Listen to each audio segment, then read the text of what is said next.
السلام علیکم ورحمۃ اللہ وبرکاتہ، نحمده ونصلی علی رسولہ الکریم، اما بعد فاعوذ باللہ من الشیطان الرجیم، بسم اللہ الرحمن الرحیم، رب اشرح لی صدری ویسر لی امری واحلل عقدۃ من لسانی یفقہوا قولی۔ اور مچھلی والے کو جب وہ غصے سے بھرا ہوا چلا گیا، پس اس نے سمجھا کہ ہم اس پر گرفت نہ کریں گے، تو اس نے اندھیروں میں پکارا کہ تیرے سوا کوئی معبود نہیں، تو پاک ہے، یقیناً میں ظلم کرنے والوں میں سے ہو گیا ہوں۔ تو ہم نے اس کی دعا قبول کر لی اور اسے غم سے نجات دی، اور اسی طرح ہم ایمان والوں کو نجات دیتے ہیں۔ ایک مسافر جسے مشرق کی طرف سفر کرنا ہو، وہ ایک ٹرین میں سوار ہوتا ہے، مگر ٹرین چلنے کے بعد اس کو پتہ چلتا ہے کہ جس گاڑی میں وہ سوار ہے وہ تو مغرب کی طرف جا رہی ہے، تو سوچئے کہ اس کا حال کیا ہوگا۔ وہ اپنی اس غلطی پر یعنی غلط گاڑی پر بیٹھنے پر تڑپ اٹھے گا، بے چین ہو جائے گا، اور جو ہی اگلے اسٹیشن پر گاڑی رکے گی وہ فوراً اتر جائے گا۔ مومن کا بھی یہی حال ہوتا ہے، جب اس سے کوئی ایسی غلطی ہو جاتی ہے جو اسے صراط مستقیم سے ہٹا دیتی ہے، وہ کسی دوسرے راستے پر چل دیتا ہے جو آخرت میں نقصان دینے والا ہے، تو وہ تڑپ اٹھتا ہے، نہایت شرمندہ ہو کر اپنے رب کے حضور گڑ گڑا کر اپنی غلطی کا اعتراف کر کے دوبارہ سیدھے رستے پر آ جاتا ہے۔ مومن وہی ہے جو غلطی کر کے پلٹ آئے، توبہ کر لے، اپنے رب کو راضی کر لے، حتیٰ کہ رب اس سے راضی ہو جائے۔ دعا کی قبولیت کے لیے لازمی شرط ہے کہ آدمی سنجیدگی اور توجہ سے دعا مانگے، پورے دل سے مانگے اور اپنے قول و قرار پر غور کرے، اور جب انسان کے دل اور زبان میں موافقت پیدا ہو جاتی ہے تو دعائیں قبول ہونے لگتی ہیں، مشکلات حل ہو جاتی ہیں، رنج و غم سے نجات مل جاتی ہے۔ وَظَنُّونِ إِذْ ذَهَبَ مُغَاضِبًا فَظَنَّ أَن لَّن نَّقْدِرَ عَلَيْهِ فَنَادَىٰ فِي الظُّلُمَاتِ أَن لَّا إِلَٰهَ إِلَّا أَنتَ لَا إِلَٰهَ إِلَّا أَنتَ سُبْحَانَكَ إِنِّي كُنتُ مِنَ الظَّالِمِينَ فَاسْتَجَبْنَا لَهُ وَنَجَّيْنَاهُ مِنَ الْغَمِّ وَكَذَٰلِكَ نُنجِي الْمُؤْمِنِينَ۔ یہ آیت جو آپ کے سامنے پڑھی گئی ہے، لا الہ الا انت سبحانک، اس آیت کو آیت کریمہ بھی کہا جاتا ہے۔ یہ سورۃ الانبیاء کی آیت نمبر 87 ہے۔ اس میں یونس علیہ السلام کا واقعہ بیان کیا گیا ہے۔ یہ واقعہ اس جگہ کے علاوہ سورۃ صافات اور سورۃ قلم میں بھی بیان کیا گیا ہے۔ اللہ سبحانہ تعالیٰ نے نینوا والوں، جو عراق کا علاقہ ہے، اس میں تقریباً 8ویں صدی قبل مسیح یونس علیہ السلام کو بھیجا۔ آپ نے انہیں اللہ کے دین کی دعوت دی، مگر انہوں نے اسے قبول کرنے سے انکار کرتے ہوئے اپنے کفر پر اصرار کیا۔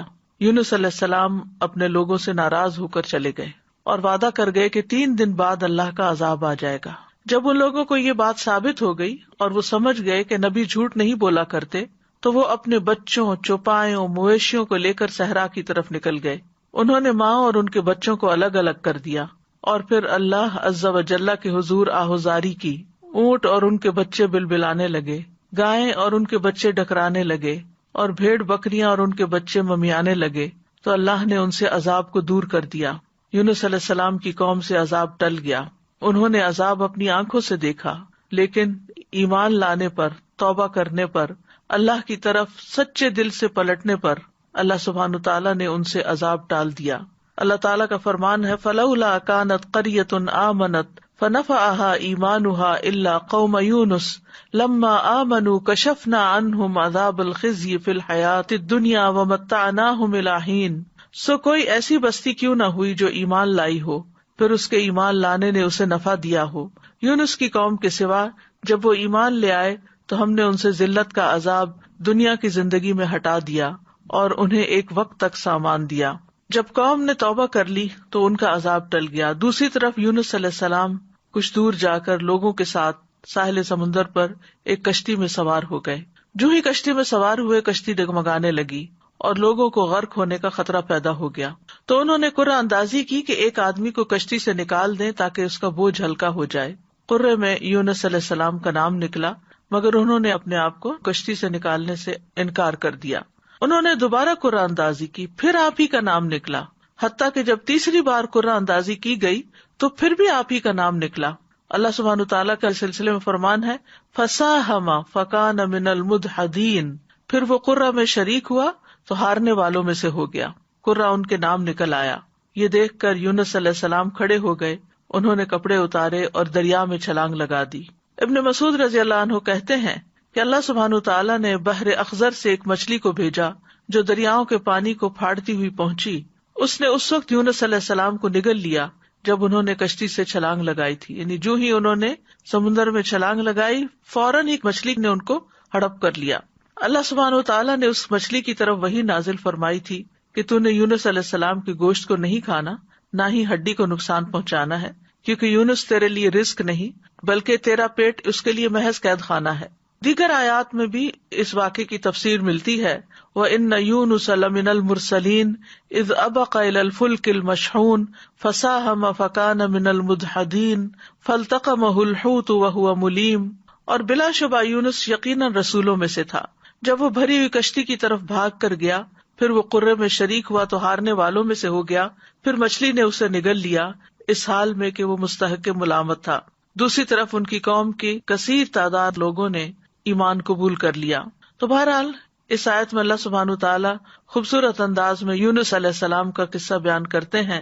وَذَنُّونَ، اور نون والا. نون عربی میں کہتے ہیں ہوت کو، یعنی مچھلی کو.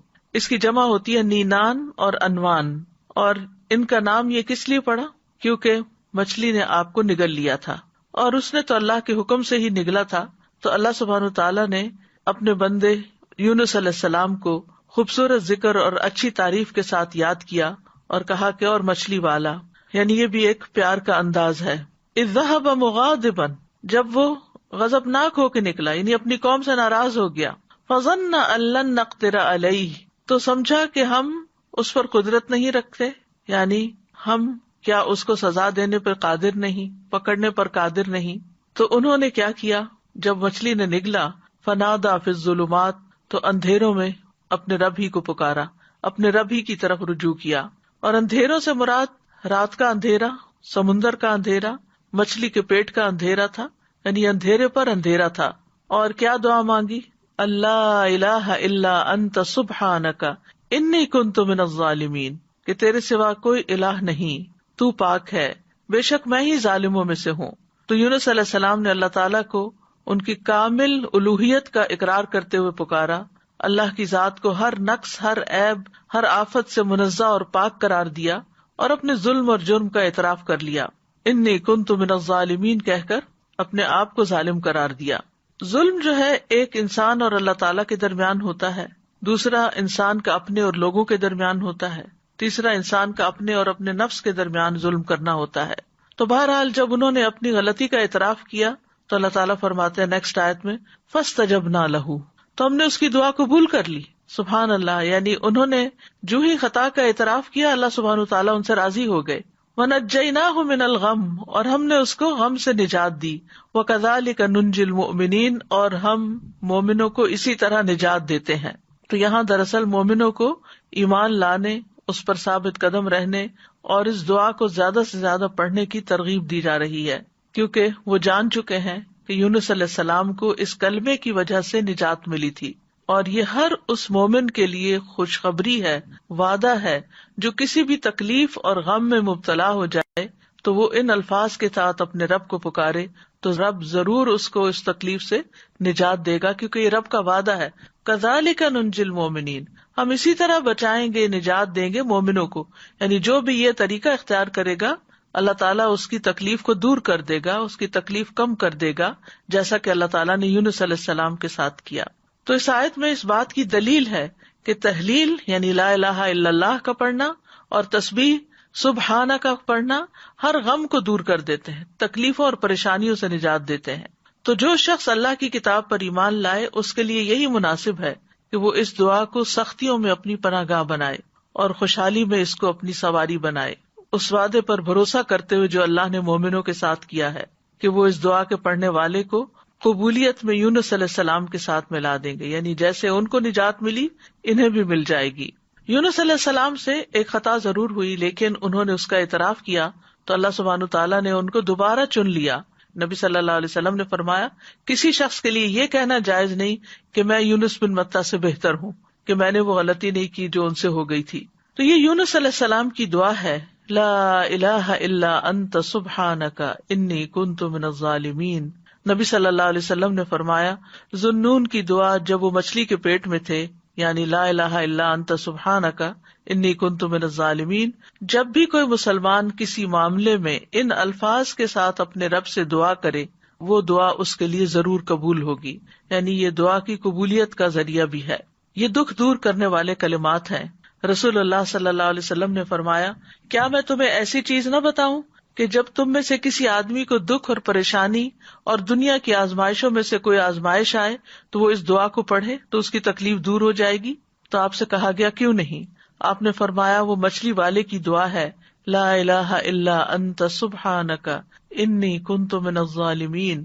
تیرے سوا کوئی الہ نہیں، تو پاک ہے، بے شک میں ہی ظالموں میں سے ہوں. طبری کہتے ہیں کہ سلف صالحین ان الفاظ کے ساتھ دعا مانگتے تھے اور اس دعا کو دعائے کرب کہا کرتے تھے، یعنی تکلیف دور کرنے والی دعا کا نام دیتے. اور لا الہ الا اللہ جو ہے یہ افضل ترین ذکر ہے، اس کے ذریعے بھی بندے کو پریشانیوں اور غموں سے چھٹکارا ملتا ہے. یہاں پر ہم دیکھتے ہیں کہ یونس علیہ السلام کچھ مانگ نہیں رہے، صرف اللہ کی تعریف کر رہے ہیں اور اپنی خطا کا اعتراف کر رہے ہیں. تو یاد رکھیے اہل علم کہتے ہیں کہ دعا کی دو قسمیں ہوتی ہیں، ایک دعائے ثنا اور دوسری دعائے طلب. ایک ہے اللہ تعالیٰ کی تعریف پر مبنی دعا اور دوسری درخواست یعنی کچھ مانگنا اللہ سبحانہ وتعالیٰ سے یا طلب کرنا. تو دعائے ثنا کیا ہوتی ہے؟ جیسے یہ ہے لا الہ الا انت سبحانک انی کنت من الظالمین، اور جیسے لا الہ الا اللہ وحدہ لا شریک لہ لہ الملک ولہ الحمد وہو علی کل شیء قدیر، یہ عرفہ کے دن کی دعا ہے. اسی طرح ایوب علیہ السلام نے جو دعا کی تھی انی مسنی الضر وانت ارحم الراحمین، یہ بھی اللہ تعالیٰ کی حمد و ثنا ہے. اور دعائے طلب کیا ہے؟ جس میں انسان اللہ کا ذکر اور تعریف کر کے اس سے کچھ مانگتا ہے، یعنی اسپیسیفک دعا کرتا ہے. تو اس دعا میں ایک طرف لا الہ الا انت سبحانک ہے اور دوسری طرف اپنی خطا کا ارتکاب ہے. یاد رکھیے کہ نبی صلی اللہ علیہ وسلم سے اس دعا کی کوئی محدود گنتی وارد نہیں ہوئی. یونس علیہ السلام کے بارے میں بھی نہیں پتہ چلتا کہ انہوں نے کتنی دفعہ اس کو پڑھا، لیکن انہوں نے ایک دفعہ بھی جب اس کو پڑھا ہوگا پوری تڑپ کے ساتھ، پوری شدت کے ساتھ، تو اللہ سبحانہ تعالیٰ نے ان کی دعا قبول کر لی. تو اس لیے لازم اپنے اوپر نہ کیجیے کہ 1.25 لاکھ دفعہ ہی ضرور اس کو پڑھنا ہے یا 100 دفعہ ہی ضرور پڑھنا ہے. جتنی دفعہ چاہیں آپ پڑھیں، چاہے 1,00,000 دفعہ پڑھیں، چاہے 100 دفعہ پڑھیں، لیکن پابندی اس کی ضروری نہیں کہ اتنا پڑھیں گے تو دعا قبول ہوگی. اصل چیز ہے وہ جذبہ، وہ اخلاص، وہ شوق، وہ تڑپ جس کے ساتھ انسان دعا مانگتا ہے. تو اس دعا کے اوپر آپ غور کریں تو اس میں سب سے پہلے لا الہ الا اللہ ہے جو کمال توحید کا بیان ہے، اور دوسرا پھر سبحانہ کا ہے جو کمال پاکیزگی کا اظہار ہے کہ اللہ تعالیٰ ہر عیب اور برائی سے پاک ہے، اور تیسرے اپنی غلطیوں کا اعتراف ہے. یعنی یہ 3 ایسی بہترین چیزیں اکٹھی ہو گئی ہیں کہ جس کی وجہ سے دعا قبول ہوتی ہے. اور پھر اس میں ان چیزوں کو دراصل وسیلہ بنایا گیا ہے. اللہ کی توحید کا اقرار کر کے اس کو لا الہ الا اللہ کو وسیلہ بنایا گیا، تسبیح پڑھ کر وسیلہ بنایا گیا، انی کنت من الظالمین اپنی عبودیت کا اقرار کیا گیا اور اپنی غلطی کا اعتراف کیا گیا. تو یہ سب دراصل دعا کی قبولیت کے لیے ایک وسیلہ بن گیا. ابن قیم کہتے ہیں جہاں تک مچھلی والے کی دعا کا تعلق ہے تو اس میں رب عز و جل کی کمال توحید، اس کی کمال پاکیزگی پائی جاتی ہے، اور اس میں بندے کا اپنے ظلم اور گناہ کا اقرار بھی ہے. اور یہ مصیبت، پریشانی اور غم کے علاجوں میں سب سے مؤثر علاج ہے، اور حاجتوں کو پورا کرنے کے لیے اللہ سبحانہ تعالیٰ تک پہنچنے کا سب سے مؤثر وسیلہ ہے. اور یہاں پر توحید کی اقسام کا بھی ایک طرح سے ذکر ہے اور اقرار بھی ہے. توحید کا اقرار جو ہے یہ دراصل انسان کو رب کے آگے جھکا دیتا ہے، اس سے اللہ تعالیٰ کی عظمت کا احساس انسان کے دل میں آتا ہے، اور پھر تسبیح پڑھ کر انسان اللہ سبحانہ تعالیٰ کو انتہائی پاکیزہ قرار دیتا ہے جو کہ اس کے شایان شان ہے، اور اپنے اوپر غلطی کو لیتا ہے اور خود اپنے رب کی طرف رجوع کرتا ہے. اور اس میں ہم دیکھتے ہیں کہ بہت لطیف طریقے سے ظلم پر معافی کی درخواست ہے. انہوں نے اپنی ذات پر اپنے ظلم کا ذکر کیا، جو ظلم کی تیسری قسم ہے نا، یعنی ظلم اور انسان کا اپنا نفس. تو یاد رکھیے اپنے گناہوں کا اعتراف کرنا حاجات پوری کرنے کا سب سے افضل دروازہ ہے. اللہ عظیم ہے، کریم ہے، اس کے آگے مسکین بن جائیں، اس کے آگے فقیر بن جائیں، اور ساری قوتوں کا مالک، قدرت کا مالک اسی کو سمجھیں، اور پھر اپنے رب کو تڑپ کر پکاریں تو انشاءاللہ دعا قبول ہوگی، غم دور ہو جائیں گے، حاجات پوری ہو جائیں گی انشاءاللہ. ہم دیکھتے ہیں کہ سید الاستغفار جو ہے اس میں بھی انسان اپنی بندگی اور گناہوں کا اعتراف کرتا ہے اور اللہ تعالیٰ کی الوہیت کا، اللہم انت ربی لا الہ الا انت خلقتنی، اے اللہ آپ میرے رب ہیں، آپ کے علاوہ کوئی معبود نہیں، آپ نے مجھے پیدا کیا ہے، میں آپ کا بندہ ہوں۔ تو بہرحال اس میں یہ جو لا الہ الا اللہ ہے، اس دعا کے اندر لا الہ الا انت، یہ ایمان کی افضل ترین شاخ ہے۔ حدیث میں آتا ہے ایمان کی 70 یا 60 سے اوپر کچھ شاخیں ہیں، جن میں سب سے افضل لا الہ الا اللہ کہنا ہے۔ ایک اور جگہ پر آتا ہے افضل ذکر لا الہ الا اللہ ہے۔ سچے دل سے لا الہ الا اللہ پڑھا جائے تو آسمان کے دروازے کھل جاتے ہیں، یہ اللہ کی رحمت پانے کا سبب بھی ہے۔ نبی کریم صلی اللہ علیہ وسلم کی شفاعت دلانے والا کلمہ ہے۔ رسول اللہ صلی اللہ علیہ وسلم نے فرمایا، قیامت کے دن میری شفاعت کی سعادت سب سے زیادہ حاصل ہوگی اسے جس نے لا الہ الا اللہ خلوص دل سے کہا، یعنی سب سے زیادہ میری شفاعت کی سعادت اس کو ملے گی جو سچے دل سے لا الہ الا اللہ کہتا ہے۔ پھر یہ لا الہ الا اللہ مصائب سے نجات دلانے والا کلمہ ہے۔ نبی صلی اللہ علیہ وسلم نے فرمایا، جس نے لا الہ الا اللہ کہا تو ایک دن یہ کلمہ اسے مصیبتوں سے ضرور نجات دلائے گا، اس سے پہلے جو ہو چکا وہ ہو چکا۔ پھر جنت میں لے جانے والا کلمہ ہے، من مات وهو يعلم انه لا الہ الا اللہ دخل الجنہ، جو شخص اس حال میں فوت ہوا کہ وہ جانتا تھا کہ اللہ کے سوا کوئی الہ نہیں، وہ جنت میں داخل ہوگا۔ ایک اور حدیث کے مطابق اس کلمے کی وجہ سے انسان کو آگ سے نکال لیا جائے گا، اور مرنے والے کو خاص طور پر اس کی تلقین کرنی چاہیے۔ نبی صلی اللہ علیہ وسلم نے فرمایا، اپنے مرنے والوں کو لا الہ الا اللہ کی تلقین کیا کرو، کیونکہ جو شخص لا الہ الا اللہ پڑھتا ہے تو پھر جنت میں جانے سے اسے کوئی چیز روک نہیں سکتی۔ پھر سبحانہ کا جو ہے یہ تسبیح ہے، تسبیح سے تقدیر بدل جاتی ہے۔ اہل علم کا کہنا ہے، میں نے قرآن میں تسبیح کو تلاش کیا تو میں نے ایک عجیب چیز پائی، میں نے پایا کہ تسبیح تقدیر کو ٹال دیتی ہے، جیسا کہ یونس علیہ السلام کے واقعے میں ہے۔ اللہ تعالیٰ فرماتے ہیں، فلولا انہ کان من المسبحین للبث فی بطنہ الی یوم یبعثون، پھر اگر یہ بات نہ ہوتی کہ بے شک وہ تسبیح کرنے والوں میں سے تھا تو یقیناً اس کے پیٹ میں اس دن تک رہتا جس میں لوگ اٹھائے جائیں گے۔ یعنی اگر یونس علیہ السلام یہ تسبیح نہ پڑھتے تو قیامت تک مچھلی کے پیٹ میں رہتے۔ تو اس سے پتہ چلتا ہے کہ تسبیح کا مقام بہت عظیم ہے اور اتنا مؤثر اور اس درجے تک پہنچا ہوا ہے کہ اللہ تعالیٰ نے اس کی وجہ سے تقدیر کو تبدیل کر دیا، جیسا کہ یونس علیہ السلام کے اس واقعے میں ہم دیکھ رہے ہیں۔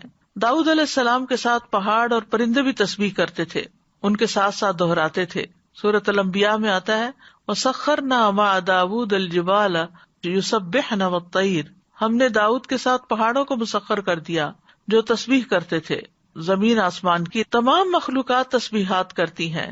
سورۃ النور میں آتا ہے، أَلَمْ تَرَ أَنَّ اللَّهَ يُسَبِّحُ لَهُ مَن فِي السَّمَاوَاتِ وَالْأَرْضِ، کیا آپ نے نہیں دیکھا کہ بے شک اللہ کی تسبیح کرتے ہیں جو آسمانوں اور زمین میں ہیں۔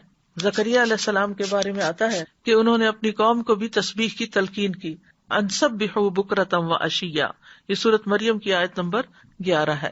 موسیٰ علیہ السلام کی دعا میں بھی ہم دیکھتے ہیں، وہ کہتے ہیں، وَاجْعَل لِّي وَزِيرًا مِّنْ أَهْلِي هَارُونَ أَخِي أُشْدُدْ بِهِ أَزْرِي وَأَشْرِكْهُ فِي أَمْرِي كَيْ نُسَبِّحَكَ كَثِيرًا وَنَذْكُرَكَ كَثِيرًا، اور میرے لیے میرے گھر والوں میں سے ایک بوجھ ہٹانے والا بنا دے، ہارون کو جو میرا بھائی ہے، اس کے ساتھ میری پشت مضبوط کر دے اور اسے میرے کام میں شریک کر دے، تاکہ ہم تیری بہت زیادہ تسبیح کریں، یعنی مل کے تیری تسبیح کریں۔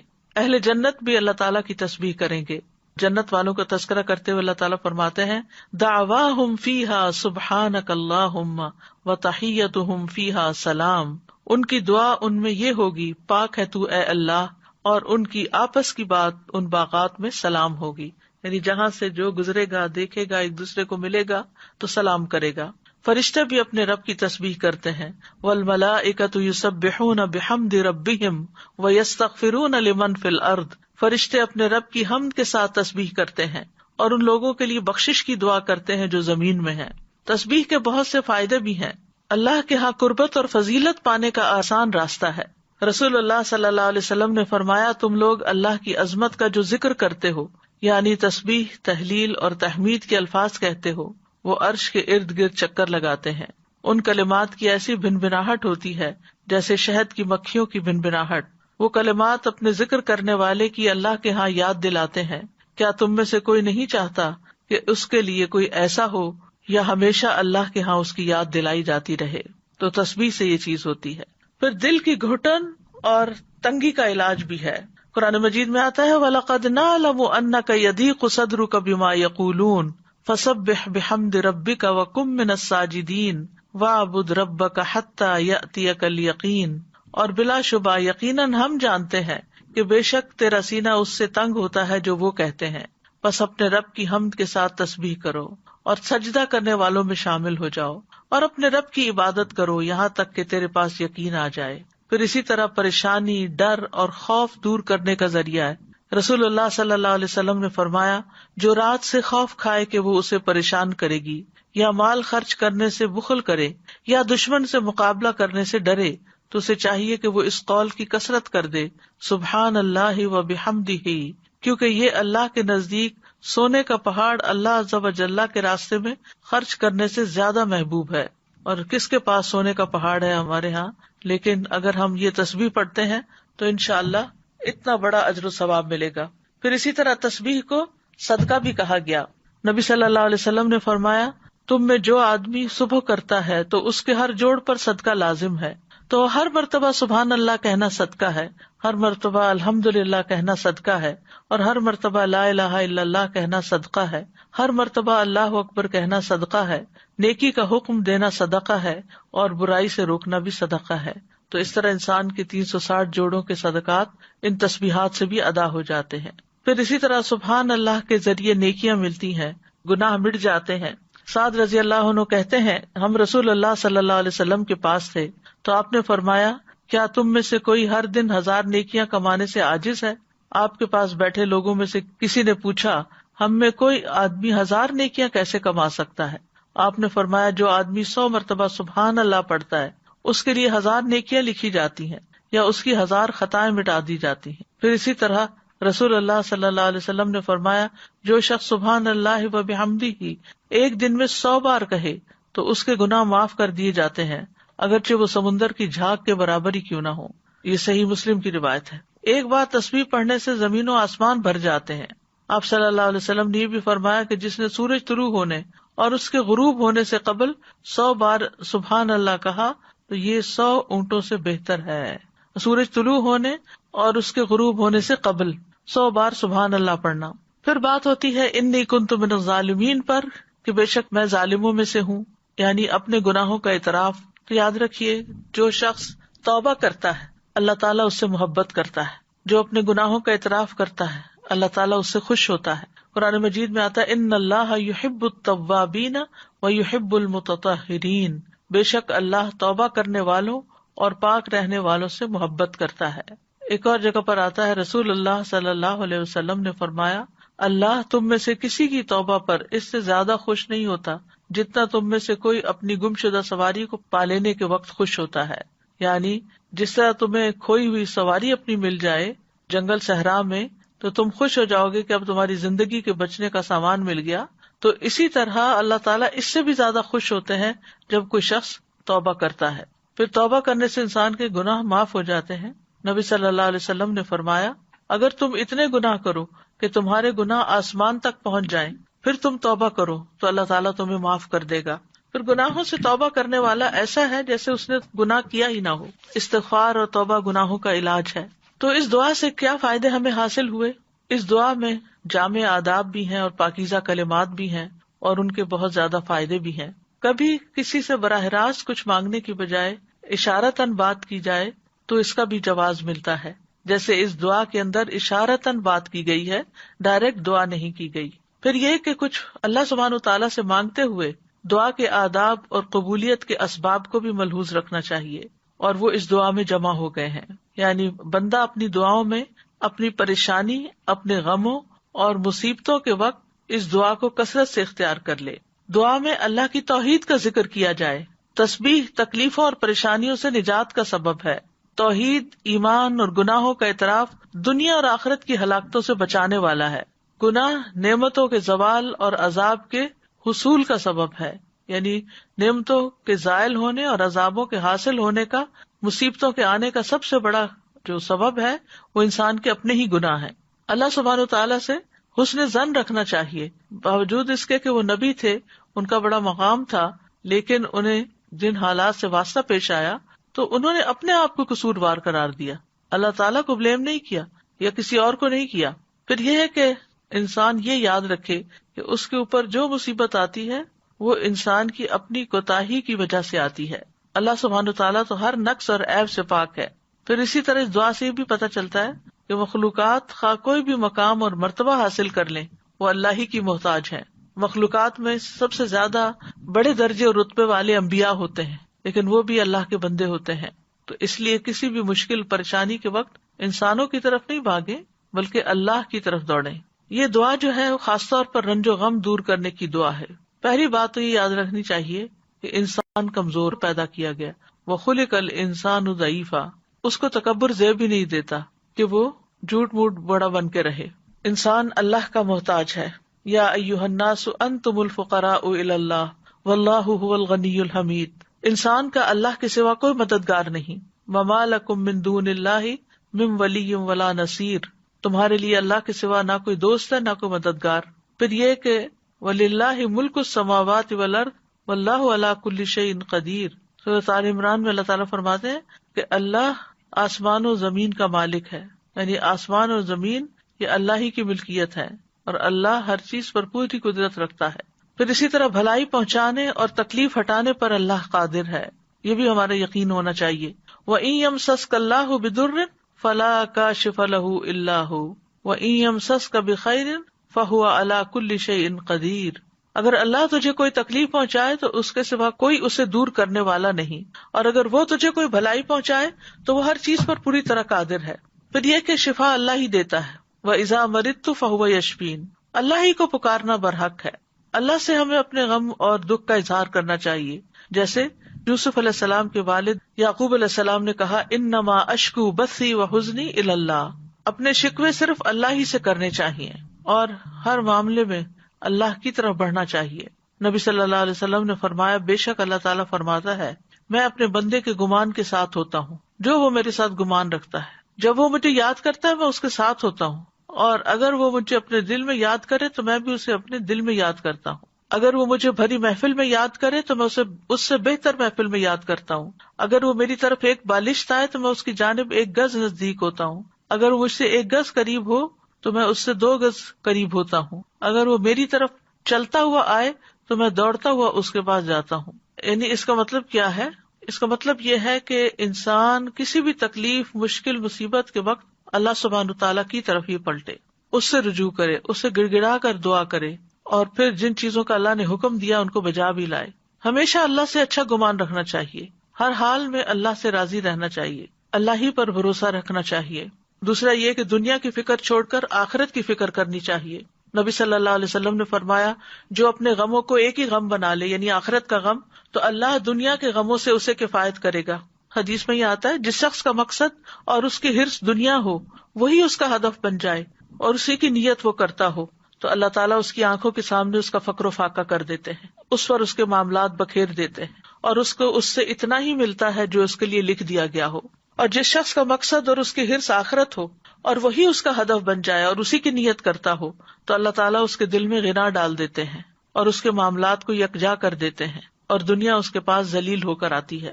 تیسرے یہ کہ اجر پر نظر رکھنی چاہیے۔ نبی صلی اللہ علیہ وسلم نے فرمایا مومن مرد اور عورت پر جسمانی یا مالی یا اولاد کی طرف سے مستقل پریشانیاں آتی رہتی ہیں، یہاں تک کہ جب وہ اللہ سے ملتا ہے تو اس کا ایک گناہ بھی باقی نہیں رہتا۔ ایک اور حدیث میں آتا ہے کہ جتنی بڑی مصیبت ہوگی اتنا ہی بڑا اجر ہوگا، اور جب اللہ کسی قوم سے محبت کرتا ہے تو اس کو آزمائش میں مبتلا کر دیتا ہے۔ پھر یہ کہ مومن کے لیے ہر غم، تکلیف اور ڈپریشن بھی باعث اجر ہوتا ہے۔ نبی صلی اللہ علیہ وسلم نے فرمایا کسی مومن آدمی کے پاس جب کوئی تکلیف یا ایذا، بیماری یا رنج، یہاں تک کہ اگر اسے کوئی فکر ہی ہو تو اس سے اس کے گناہوں کا کفارہ کر دیا جاتا ہے۔ پھر اسی طرح آپ نے فرمایا کہ مسلمان کو جو بھی تکلیف پہنچتی ہے تو وہ اس کے گناہوں کا کفارہ ہو جاتی ہے، یہاں تک کہ چوٹ بھی اسے لگتی ہے یا اسے کوئی کانٹا بھی چبھتا ہے تو وہ بھی اس کے گناہوں کا کفارہ ہو جاتا ہے۔ چوتھی بات ہے مثبت مشغولیت اپنائی جائے، اچھے کام میں مصروف ہوں۔ رسول اللہ صلی اللہ علیہ وسلم نے فرمایا وہ لوگ اللہ کو زیادہ محبوب ہیں جو دوسرے لوگوں کے لیے زیادہ فائدہ مند ہوں، اور اللہ عز و جل کے ہاں سب سے زیادہ پسندیدہ اعمال یہ ہیں نمبر 1 کسی مسلمان کو خوش کرنا، نمبر 2 اس سے کوئی تکلیف دور کرنا، نمبر 3 اس کا قرضہ چکانا، نمبر 4 اسے کھانا کھلانا، نمبر 5 اور مجھے کسی بھائی کی ضرورت پوری کرنے کے لیے اس کے ساتھ چلنا اس مسجد میں 1 مہینہ اعتکاف کرنے سے زیادہ محبوب ہے، اور جس نے اپنے غصے کو روک لیا اللہ اس کی خامیوں پر پردہ ڈال دے گا۔ پھر دوسروں کی پریشانیاں حل کرنے سے انسان کی اپنی پریشانیاں دور ہوتی ہیں۔ حدیث میں آتا ہے جو اپنے بھائی کی مدد میں لگا رہتا ہے اللہ اس کی مدد میں لگ جاتا ہے۔ 5ویں چیز ہے کثرت سے اللہ کا ذکر کرنا، کیونکہ اللہ کے ذکر سے دلوں کو اطمینان ملتا ہے، غم دکھ پریشانیاں دور ہوتی ہیں۔ اللہ کا ذکر زندگی دیتا ہے، ذکر سے قوت ملتی ہے، اللہ کا ذکر پریشانی سے نجات کا باعث بنتا ہے، شیطانی حملوں سے بچاؤ کا مضبوط قلعہ ہے۔ ذکر کے کچھ فائدے امام ابن قیم نے اپنی کتاب الوابل الصیب میں کیے ہیں۔ نمبر 1 یہ شیطان کو بھگا دیتا ہے، اس کا قلع کما کرتا ہے، اس کی قوت کو توڑ دیتا ہے۔ نمبر 2 یہ رحمان عز و جل کو راضی کرتا ہے۔ نمبر 3 یہ دل سے غم اور پریشانی کو دور کرتا ہے۔ نمبر 4 یہ دل کے لیے فرحت، مسرت اور خوشی کھینچ لاتا ہے۔ نمبر 5 یہ دل اور جسم کو طاقت بخشتا ہے۔ نمبر 6 یہ دل اور چہرے کو منور کرتا ہے۔ نمبر 7 یہ رزق کو کھینچ لاتا ہے۔ نمبر 8 یہ ذکر کرنے والے کو روب، حلاوت اور تازگی کا لباس پہناتا ہے۔ تو یہ ہے کچھ فائدے جو انہوں نے مشاہدات سے اخذ کیے ہیں۔ اس سے یہ پتہ چلتا ہے کہ پریشانیوں میں انسان کو اللہ ہی کی طرف رجوع کر کے اللہ ہی کے ذکر کی کثرت کرنی چاہیے، اور پھر نماز سے بھی مدد حاصل کی جائے، کیونکہ نماز سے مدد لینے سے خوف اور غم دور ہو جاتے ہیں۔ نماز اللہ سبحانہ وتعالیٰ کے قریب ہونے کا بہترین ذریعہ ہے۔ غم اور پریشانی میں نماز کا سہارا لینا چاہیے۔ نمازوں کی حفاظت کرنے سے اللہ کی حفاظت ملتی ہے، خصوصاً فجر کی نماز کی حفاظت کرنے والا اللہ کی حفاظت میں ہوتا ہے۔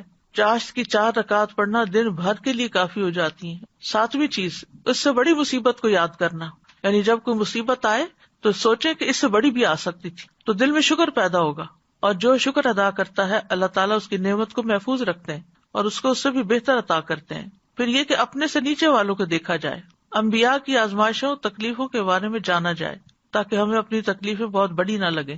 کرنے کے کچھ کام ہیں، ایک تو یہی آیت کریمہ ہے، پھر دوسری اللہ اللہ ربی لا اشرک بہ شیئا، پھر لا الہ الا اللہ العظیم الحلیم، لا الہ الا اللہ رب العرش العظیم، لا الہ الا اللہ رب السماوات و رب الارض و رب العرش الکریم، پھر ہم و غم سے پناہ مانگنے کی دعا، اللہم انی اعوذ بک من الہم والحزن والعجز والکسل والبخل والجبن ودلع الدین وغلبۃ الرجال۔ اے اللہ میں تیری پناہ مانگتا ہوں دکھ، غم، عاجزی، سستی، بخل، بزدلی، قرض کے بوجھ اور لوگوں کے اپنے اوپر غلبے سے۔ انس بن مالک کہتے ہیں نبی صلی اللہ علیہ وسلم کو جب کوئی انتہائی پریشان معاملہ آتا تو آپ فرماتے یا حی یا قیوم برحمتک استغیث، اے زندہ اور اے قائم رہنے والے میں تیری رحمت کے وسیلے سے فریاد کرتا ہوں۔ اور اس دعا کو تو دعائے کرب کہا گیا ہے، یا دعوات المکروب جس کو کہتے ہیں۔ اللہم رحمتک ارجو فلا تکلنی الی نفسی طرفۃ عین واصلح لی شانی کلہ لا الہ الا انت۔ پھر گھبراہٹ کے وقت کی دعا ہے اعوذ بکلمات اللہ التامۃ من غضبہ وشر عبادہ ومن ھمزات الشیاطین وان یحضرون۔ اور کرنے کے کام یہ ہے یونس علیہ السلام کی یہ دعا کثرت سے پڑھیں، یعنی کوئی دن زندگی کا ایسا نہ جائے کہ جس میں یہ دعا نہ پڑھی جائے۔ دوسرا یہ کہ مشکلات میں اللہ کی طرف رجوع کرے اور سچے دل سے رجوع کرے اور اللہ ہی سے دعائیں مانگے۔ پھر یہ کہ اپنی غلطیوں گناہوں کا اعتراف کرتے ہوئے اخلاص کے ساتھ توبہ کرے، یعنی سچائی سے دعا کرے، اخلاص سے کام لیتے ہوئے، اور اللہ سے اچھی امیدیں رکھے۔ اللہ سبحانہ وتعالی ہم سب کے غم، دکھ، پریشانیاں اور مشکلات دور فرما دے۔